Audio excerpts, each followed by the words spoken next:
Hi Year Ones! For this week's story, we wanted to show you this really amazing website that has lots and lots of books that you can read at home for free. So it's called Oxford Owl. Don't worry too much about that because I'll put the link down below. So when you go onto here, you can go onto the home, and there you're obviously going to choose the Oxford Owl for home. And as it goes through, as you go down this page, look, it has a free ebook library.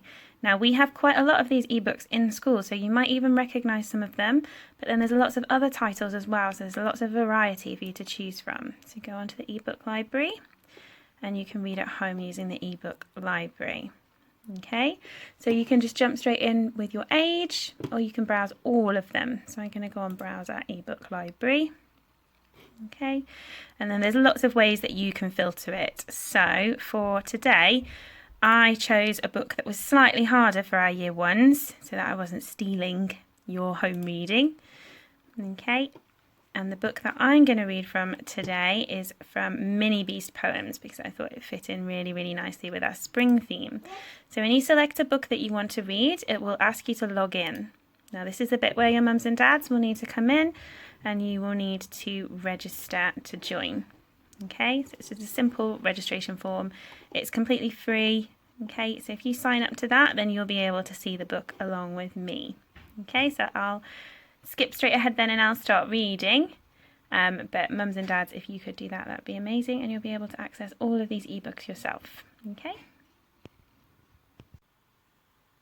So back again, once your grown-ups have logged in for you, the next time you find a book that you want to read, when you click on it, it will let you read the ebook. So you click on that, and it will take you to a separate web page where you can see the book as if it's a real book that has just been sucked into your computer screen. So you can turn the pages, and you can zoom in, and if you want to, you can even get it to read it to you, but that's cheating. Okay, so I'm going to share one of the poems with you, and then you can have a look through the website yourself and see if you can find the same book and carry on reading it for me. Okay, it's just like a real book. The Wuzzy Wasps of Wasperton. The wuzzy wasps of Wasperton are buzzing around the plums and sucking all the juicy ones before somebody comes. The wuzzy wasps of Wasperton are buzzing around the pears and choosing all the ripest ones. They think the orchard's theirs. The wuzzy wasps of Wasperton steal fruit fit for a king. But don't disturb them if you go. Those wuzzy wasps can sting. Did you like that story? Well, poem.